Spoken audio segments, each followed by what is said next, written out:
Hey, it's Mr. Metcalf. I hope you're doing great today.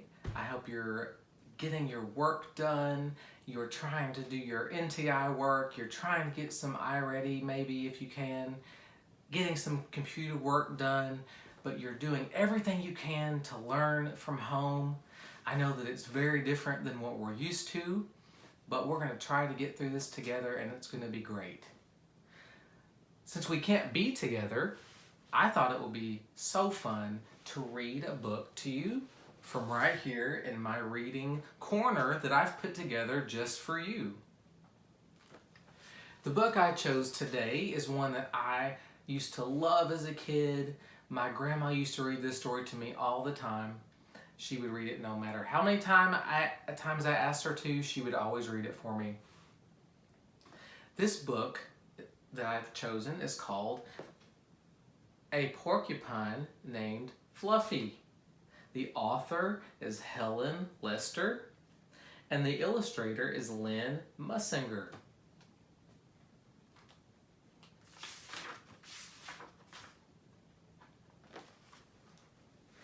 When Mr. and Mrs. Porcupine had their first child, they were delighted. Now he needed a name. Should they call him Spike? No, Spike was too common. Should they call him Lance? No, Lance sounded too fierce. Should they call him Needle Rooser? No, Needle Rooser was too long. Prickles? Pokey? Quillian? Then together they had an idea. Let's call him Fluffy. It's such a pretty name. Fluffy. But soon there came a time when Fluffy began to doubt that he was Fluffy. He first became suspicious when he backed into a door and stuck fast. That was not a Fluffy thing to do. He was even more convinced when he accidentally slept on his back and poked holes in the mattress. A very unfluffy thing to do. When he tried to carry an umbrella, he knew the truth without a doubt. Fluffy definitely wasn't. So he decided to become fluffier. Clouds are fluffy, he thought. I'll be a cloud. But he couldn't stay up. I know, pillows are fluffy, he said. I'll be a pillow. But when his mother sat on him, she was not pleased. He tried soaking a bubble bath for 45 minutes, but he did not become fluffy. He became soggy. He tried whipped cream. He put a little on each quill. It was not easy, and it took more than half a day. But this did not make Fluffy fluffy. They should have named me Gooey, he sighed. He ate a lot of fluffy marshmallows. He rolled in shaving cream and feathers. He even tried to become a bunny. But the truth remained. Fluffy wasn't. One afternoon, Fluffy set out for a walk, trying to think of ways to become fluffy. Before long, he met a very large rhinoceros. "Grr," said the rhinoceros, "I'm going to give you a rough time." Fluffy didn't know what a rough time was, but he didn't like the sound of it at all. "What is your name, small prickly thing?" asked the rhinoceros unkindly. "Fluffy," said Fluffy.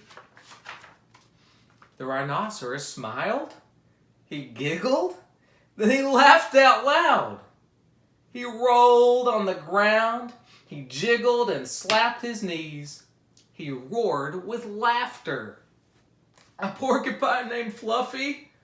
howled the rhinoceros. Fluffy was embarrassed, but he tried to be polite. "And what is your name?" he inquired.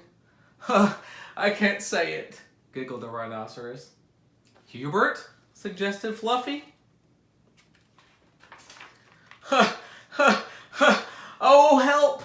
I just can't say it. I'm laughing so hard," said the rhinoceros. "Harold or maybe Herman?" asked Fluffy. "No," gasped the rhinoceros. "It's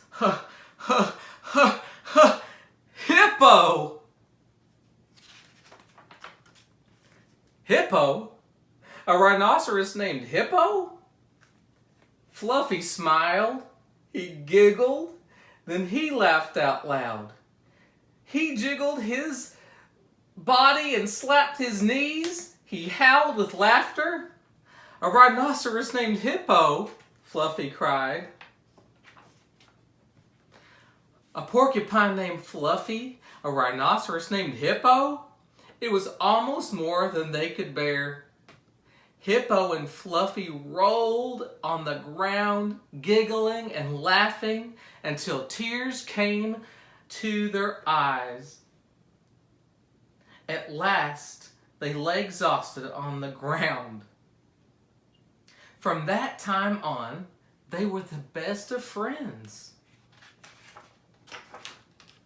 And Fluffy didn't mind being Fluffy anymore, even though he wasn't. I hope that you liked this book just as much as I do. It's always been a favorite, and I know that you have your favorite book at home that you like to read as well. Get it out and maybe ask your families to read it with you today or sometime this week. But this is a great time for you to read at home. Do the best you can to read a book every day if you can. It will be great. I hope that you have a great rest of your day, and I will see you soon from my reading corner.